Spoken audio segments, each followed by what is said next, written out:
আরে ভাই আমি বুঝলাম না কিছু দুনিয়া যত সুসেসর সবাই কি আর্জেন্টিনার সাপোর্টার নাকি করবি কোর্স হয়তনি এই জার্সি দিয়ে খুললে লুতে পারতিনে এতে মান সম্মান থায় এটুকুই এদিকে দেখো তামসা এই আর একজন এই জার্সি গাই দই কে জার্সি দিয়ে খুললে লুতে পারতিনে মান সম্মান দেখ করে খাইলে তো ডলারই মান সম্মান গেছে এদিকে দেখো আর একজন এই খেলা দেখতে গেছে মাইয়েরে এনে বই আবার এই পোলারা জার্সি গাই দেওয়া বেদবি করা লাগে তাই দেবে না করবে কি এরপরে এটাও তামসারা মাথা পাগল।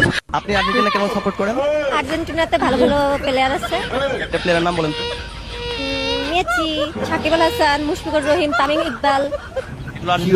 দেখছো তামসারা এই এরে কয় মাথা খারাপ সবই এই জার্সি গাই দেওয়া আসবি হেনে পরে বেড়া আগে দেখতে লাই বেরোবে মেইন কাহিনী। আমি তো ব্রাজিল কোন দল মানে সবসময় ব্রাজিল মানে ম্যারাডোনা হাত দিয়ে গোল দিছে ম্যারাডোনার মতো প্লেয়ার হাত দিয়ে গোল দেয় এবং তুমি চ্যাম্পিয়ন হয়েছো তোমার কষ্ট লাগে যারা যারা আর্জেন্টিনা আছো অবৈধ সন্তান তোমার গর্বে কারণ অবৈধ একটা বিশ্বকাপ তোমার কাছে।